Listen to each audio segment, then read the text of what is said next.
Hello all and welcome to NEET now. NEET now में जहां मैंने कुछ लेक्चर्स पहले आपको बताया था कि we are trying to come up with a plan जो कि आपको बहुत हेल्प करेगा। So here it is. हम लोग रोज कोई एक टॉपिक थोड़ा सा डिटेल में पढ़ेंगे। हम देखेंगे उसमें क्या क्या है so that it empowers you to do better. साथ ही कुछ बच्चों के इंटरेक्शन से मुझे पता चला कि काफ़ी सारी अटकलें लगाई जा रही हैं आपकी काउंसलिंग को लेके, आपके इवन नेक्स्ट ईयर के सिलेबस को लेके। तो मेरा सिर्फ इतना ही कहना है कि जो भी होगा एनटीए विल आपको आपको एक तरीके से एनटीए जो है वो इंटीमेट कर देगा। ठीक है, एनटीए विल इंटीमेट यू। तो तब तक रुके रहिए। डू नॉट ट्रस्ट और do not believe in any of the news that is floating around. Even जो यूट्यूबर्स कुछ कह रहे हैं कि होगा नहीं होगा, आप छोड़ दीजिए।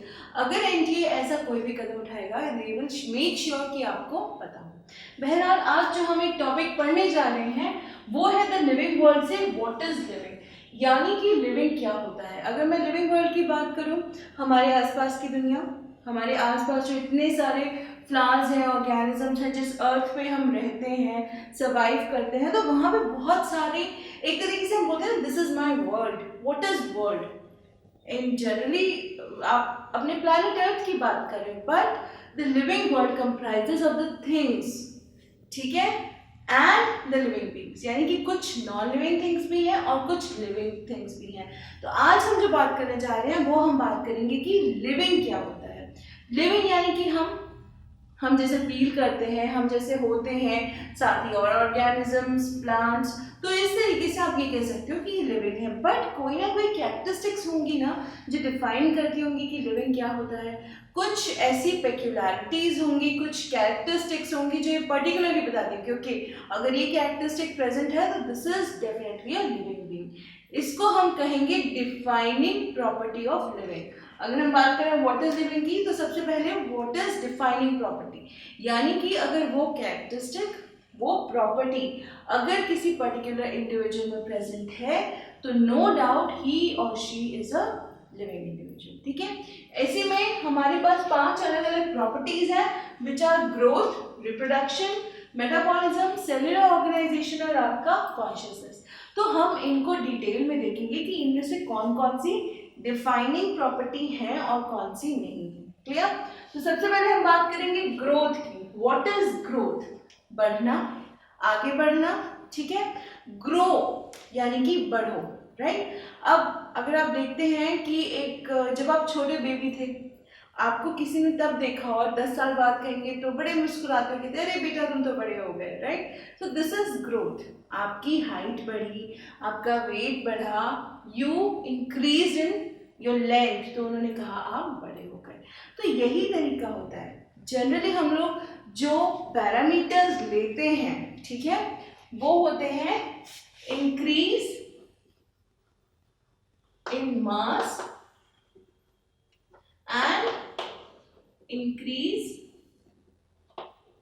इन नंबर, यानी कि या तो मास में इंक्रीज होगा या नंबर में। नंबर में कैसे?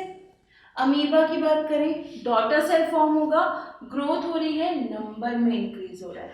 तो ये जो दोनों हैं, ठीक है, these two things are known as the twin characteristics of growth, यानी कि ग्रोथ की दो ट्विन यानी कि जुड़वा कैरेक्टरिस्टिक्स कहेंगे इनको।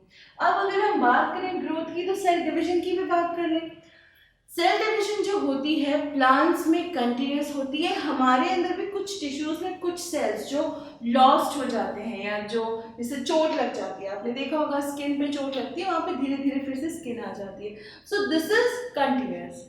बट जो प्लांट होते हैं they continue to grow throughout their life, indefinite growth. ठीक है, प्लांट्स अपनी पूरी लाइफ टाइम भर ग्रो करते हैं। पत्तियां आती हैं, फूल आते हैं, फ्रूट्स आते हैं, लेंथ में भी बढ़ते हैं, हम काटते हैं फिर ग्रो करते हैं। ह्यूमंस में या एनिमल्स में ऐसा होता है, एक सर्टेन स्टेचर तक, एक सर्टेन हाइट तक हम लोग बढ़ते हैं, उसके बाद हम बढ़ना रुक जाते हैं। We do not grow beyond that. हाँ, लेकिन हमारे जो टिश्यूज हैं, हमारे जो सेल्स हैं, वो ग्रो करते रहते हैं। जो भी लॉस्ट है या जिनको रिपेयर करना है तो वहां पे होता है। तो यहाँ पे अगर मैं बात करूं सेल्स की, तो प्लांट्स में ये इंडेफिनिट ग्रोथ लेके आते हैं, यानी कि कंटिन्यूअस है। और वहीं अगर मैं एनिमल्स की बात करूं, ठीक है, या हम लोगों की, तो एक पर्टिकुलर टाइम तक, एक टाइम पीरियड तक हम ग्रो करते हैं। जनरली जो हाइट होती है वो कहते हैं कि 18 ईयर्स तक, 19 ईयर्स तक होती है, लंबी होती है, उसके बाद you can not get further tall. So this is that period जिसमें आप ग्रो करते हैं। अच्छा, एक और चीज़ है, अब इंक्रीज इन मास हमने कहा कि that is also a characteristic of growth, यानी कि जैसे जैसे मास बढ़ रहा है, वेट बढ़ रहा है, वो भी ग्रोथ है। अब ऐसे में जो सैंड ड्यून्स हैं या फिर जो बोल्डर्स हैं या माउंटेन्स हैं, वो भी लिविंग बीइंग कहलाएंगे? नहीं। अब जैसे फॉर एग्जांपल अभी विंटर्स आने वाले हैं, ठीक है, विंटर्स में हिमालय पे बहुत ज़्यादा बर्फबारी होगी, उससे क्या होगा, उनकी हाइट बढ़ जाएगी थोड़ी सी, क्योंकि बर्फ उनके ऊपर एक्यूमुलेट होगी। एक्यूमुलेशन यानी इकट्ठा होना। तो ऐसे में क्या हम उनको कह देंगे कि वो ग्रो कर रहे हैं? हाँ, डेफिनेटली वो ग्रो कर रहे हैं, बट आर दे लिविंग, यानी कि जो उनकी ग्रोथ है क्या उनको लिविंग बना रही है? Definitely not. तो दिस इज द रीजन कि आप ग्रोथ को डिफाइनिंग प्रॉपर्टी नहीं कह सकते। It is not a defining property of the living, because हमेशा आपको जो कंडीशंस हैं वो बताने पड़ेंगे, जो आपको एक तरीके से जो भी आप कह रहे हैं कि अच्छा this is growing, so why is it growing, what is the science behind it, वो हमेशा एक्सप्लेन करनी पड़ेगी। और इसीलिए जो आपकी ग्रोथ है, it is not considered to be a defining property of the living. ठीक है, moving on to next, reproduction. Reproduction की बात जब आती है तब क्या होता है, जो बेबी है वो अपने फादर या मदर को रिसेंबल करेगा। और जनरली हम लोग मतलब बिना अगर जनरलाइजेशन करें रादर, तो हम सेक्सुअल रिप्रोडक्शन की बात करते हैं, राइट? लेकिन there are means of asexual reproduction also. Asexual reproduction, जैसे अगर हम फंगाई की बात करें, स्पोर्स के थ्रू, फंगाई स्पोर्स के थ्रू, प्लेनेरिया फ्रेगमेंटेशन के थ्रू,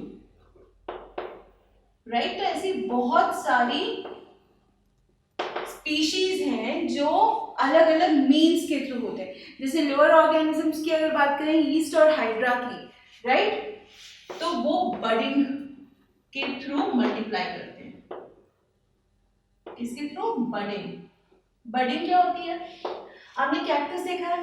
कैक्टस जैसा राउंड होता है, ठीक है, एक लीफ इस तरीके से होती है, फिर एक ऊपर होती है, फिर एक और होती है, तो इस तरीके से बर्ड्स फॉर्म होते हैं और वो फिर धीरे धीरे टूट के अलग हो जाते हैं। It develops into an all together different organism. So ये होती है आपकी बडिंग। जैसे कि मैंने कहा फंगाई में स्पोर्स के थ्रू होता है, साथ ही और भी फंगाई में या फिलामेंटस एल्गी जो है आपकी, इनमें बहुत ज़्यादा, इवन मॉसेस में भी आपकी फ्रेगमेंटेशन देखी गई है। सो sexual reproduction is the only way of reproduction, ये तो यहीं पे गलत हो गया।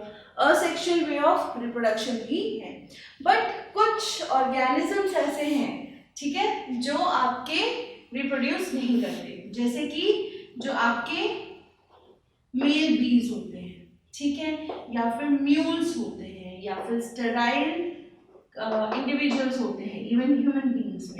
सो दे डू नॉट रिप्रोड्यूस, ये जो है ये रिप्रोड्यूस नहीं करते, but they still are living, ये ब्रीथ कर रहे हैं, जो बाकी की प्रॉपर्टीज हैं वो शो कर रहे हैं। अब ऐसे में अभी ना मुझे रिप्रोडक्शन को एक्सप्लेन करना पड़ेगा, राइट? सो इसीलिए रिप्रोडक्शन भी डिफाइनिंग प्रॉपर्टी नहीं है।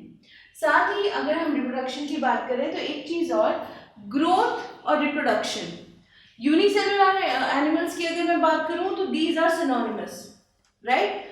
अमीबा का एग्जांपल देखा हमने, डॉटर सेल फॉर्म हो रहा है तो वहां ग्रोथ भी हो रही है, इंक्रीज इन नंबर भी हो रहा है और रिप्रोडक्शन भी हो रहा है, राइट? सो दीज आर एक दूसरे से related, but when it comes to higher plants and animals, growth and reproduction are mutually exclusive. Exclusive यानी कि ये दोनों अलग अलग तरीके से हैं, ठीक है? सो ये है आपके growth and reproduction which are not the defining property of the living.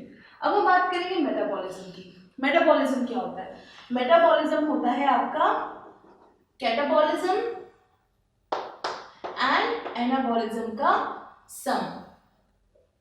अब ये कैटाबॉलिज्म और एनाबॉलिज्म क्या है? हमारी बॉडी में लाखों सैकड़ों बहुत सारे केमिकल रिएक्शंस पूरे टाइम चलते रहते हैं, पूरे टाइम एनर्जी बन रही है, डिस्ट्रॉय हो रही है, और यही कैटाबॉलिज्म एनाबॉलिज्म है, एक डिस्ट्रक्टिव है, एक कंस्ट्रक्टिव है। तो इस तरीके से बहुत सारे लिविंग रिएक्शंस जो हैं वो चल रहे हैं हमारी बॉडी में। क्या चल रहे हैं? Living reactions, chemical reactions. तो ये जो लिविंग रिएक्शंस या केमिकल रिएक्शंस हैं, इनका जो सम है, यानी कि टोटल जितने भी हमारी बॉडी में ये सब चेंजेस हो रहे हैं, वो होता है आपका मेटाबॉलिज्म। मेटाबॉलिज्म सिर्फ और सिर्फ लिविंग बीइंग एग्जिबिट कर सकता है, and hence this is a defining property of the living. यानी कि जो मेटाबॉलिज्म है वो आपका सिर्फ एक लिविंग बीइंग ही शो कर सकता है, एक लिविंग बीइंग ही दिखा सकता है। अब अगर यही जो लिविंग रिएक्शन है, मैं इनको आइसोलेट कर लेती हूँ, ठीक है। इन विट्रो अगर मैं टेस्ट ट्यूब में भी करती हूँ, ये लिविंग रिएक्शंस है रादर, ठीक है। तो यही चीज मुझे यहाँ भी देखने को मिलेगी। सेल्यूलर ऑर्गेनाइजेशन, अगर हम अपनी सेल्यूलर ऑर्गेनाइजेशन की बात करते हैं, ठीक है, हमारे सेल्स हैं अलग अलग, they give rise to tissues, tissues to organs, organ systems. तो इस तरीके से आपकी ये चीजें बढ़ती जाती है। देखिए, ग्रोथ और रिप्रोडक्शन बहुत सिंपल है, यहाँ कुछ नहीं होता। लेकिन जब मेटाबॉलिज्म है, मेटाबॉलिज्म बात कर रहे हैं आपके अंदर के रिएक्शंस की, जो डिफरेंट एंजाइम्स हैं, जो डिफरेंट हार्मोन्स हैं, जो डिफरेंट केमिकल्स हैं, वो पूरे टाइम कुछ ना कुछ फंक्शनिंग कर रहे हैं। तो वो हो गया आपका metabolism. These are living reactions rather, and hence cellular organisation जो है, जो सेल्स में ये बन रहा है, हो रहा है, सिक्रीट हो रहा है, रिएक्ट हो रहा है, इसकी वजह से cellular organisation is also a defining property of the living. यानी कि जो लिविंग है उसमें सेल्स प्रेजेंट होंगे, सेल कंपोनेंट्स प्रेजेंट होंगे। सेल को हम डीप में आगे भी पढ़ेंगे, बट यहाँ पे ये समझ लीजिए कि सेल्यूलर ऑर्गेनाइजेशन यानी एक तरीके से जो फंक्शनिंग है वो सेल्स के थ्रू आ रही है, ठीक है। Moving on to the last one, consciousness. इसका मैं एग्जांपल देती हूँ। आपने होमवर्क नहीं किया, आप अगले दिन क्लास में गए, आपने टीचर ने आपको पूछा कुछ, आपने कोई बहाना बना दिया। अगर आप शैतान बच्चे नहीं हैं तो कहीं ना कहीं दिल में आपको थोड़ी सी गिल्ट फील होगी कि यार मैंने झूठ बोला टीचर को, ये मैं सेल्फ अवेयर हूँ, मैंने क्या किया है इसके बारे में मुझे अवेयरनेस है, और ये सिर्फ और सिर्फ ह्यूमन बीइंग्स एग्जिबिट कर सकते हैं। बाकी कॉन्शियसनेस क्या होती है? हाउ आई रिस्पॉन्ड, ठीक है, मैं रिस्पॉन्ड कैसे कर रही हूँ जो भी गिवन स्टिमुलाई है। हम लोग बचपन से पढ़ते आ रहे हैं कि हम अडाप्ट करते हैं, ठीक है। गरम तवे को छू लीजिए, आप उंगलियां पीछे खींचेंगे, ठीक है। कोई ठंडी चीज़ को अगर आपने जैसे बहुत जल्दी, अगर आप कहीं बाहर से आए हैं, फटाफट आपने कोल्ड ड्रिंक पी ली, बहुत ज़्यादा ठंडी थी, आपको फील होगी कि बहुत ज़्यादा चिल्ड है, ठीक है। तो ये जो चीज़ें हैं, कॉन्शियसनेस, आपको पहले छूने से ही पता चल जाएगा कि वो कितनी ज़्यादा ठंडी है। ये कुछ चीज़ें हैं जो हमको पता है। फोटो पीरियड की बात करें, सीजनल ब्रीडर्स में, इवन आपने सबसे सिंपल एग्जांपल है, सनफ्लावर होता है, सन के साथ घूमता है, सन की तरफ फेस होता है। तो ये सब जो चीज़ें हैं ये कॉन्शियस हैं, हम अपने बारे में कॉन्शियस है। सिंपल सा एग्जांपल, आप कहीं बाहर जा रहे हैं अपने फ्रेंड से मिलने, आप घंटों लगा देते हैं सोचने में कभी कभार कि मैं क्या पहनूं। पार्टी में जा रहे हैं या आप स्कूल जा रहे हैं, हम अच्छे लगना चाहते हैं, we are conscious of ourself, यानी कि हम कैसे हैं। हम अगर बुरी चीज़ें करेंगे हम बुरे कहलाएंगे, हम अगर अच्छी चीज़ें कहेंगे हम अच्छे कहलाएंगे। तो ये हमारा एक तरीके से अपनी सराउंडिंग्स को पहचानना है, उसमें बिहेव कैसे करना है, सोशली कैसे रहना है। यहाँ पे ये जो 4 चीज़ों की हम बात कर रहे हैं, ठीक है, ये आपकी growth, reproduction, metabolism, cellular organisation, ये चारों जो चीज़ें हैं ये आपकी बॉडी से रिलेटेड है। लेकिन अगर मैं आपकी बात करूं कॉन्शियसनेस की, somewhere it is in your mind, it is ability to respond, किस तरीके से मैं रिएक्ट करूं, किस तरीके से मैं आंसर दूं, कहूं। तो ये चीज जो है ये है आपकी consciousness, and it is definitely a property of the living, ठीक है। ये जितनी भी चीजें हैं, मेटाबॉलिज्म, सेल्यूलर ऑर्गेनाइजेशन, कॉन्शियसनेस, ये आपकी नॉन लिविंग एग्जिबिट नहीं कर सकती। These are only exhibited by the living. Also reproduction and growth जो है ये भी नॉन लिविंग नहीं एग्जिबिट करती, it is also exhibited by the living, but हमने इसको क्यों नहीं माना है, बिकॉज ग्रोथ और रिप्रोडक्शन में मुझे हमेशा एक्सप्लेन करना पड़ेगा, और जहाँ मुझे एक्सप्लेन करना पड़ेगा कि कंडीशन ये है इसलिए ये ग्रोइंग है या इससे ये ग्रोइंग नहीं है, द पर्पस इज लॉस्ट। उसके अलावा तो ऐसे बहुत सारी चीज़ें हैं, बहुत सारे कैरेक्टरिस्टिक हैं जो हम इंक्लूड कर सकते हैं, बट सिर्फ वो कैरेक्टरिस्टिक का नाम लेने भर से अगर मुझे समझ में आ जा रहा है that is a defining property of living, then that is only what is required. ये दोनों जो है ये नहीं है, ठीक है। आई होप ये क्लियर हो, बहुत ज़्यादा डिफिकल्ट नहीं है, बट अगेन रीडिंग तो चाहिए। तो रीडिंग के लिए एनसीईआरटी खोलिए, go through it. If you have any issues contact me in the comment box, comment section में बताइए। डिस्क्रिप्शन में कुछ सोशल मीडिया लिंक्स हैं, आप वहाँ हमारे साथ जुड़िए, वहाँ हमें बताइए। कोई भी प्रॉब्लम हो feel free to contact us, ठीक है। Leave no inhibitions and also tell us कि कोई टॉपिक्स अगर ऐसे हैं जो आप पहले चाहते हैं। Again I am coming back to the rumours thing, छोड़ दीजिए उस सबको, कोई फर्क नहीं पड़ने वाला है। Stick to your plans, board exams, NEET 2021 उसी पे रहिए, ठीक है। एनटीए आपको बताएगा, एनटीए जो भी कर रहा होगा changes, it will let you know.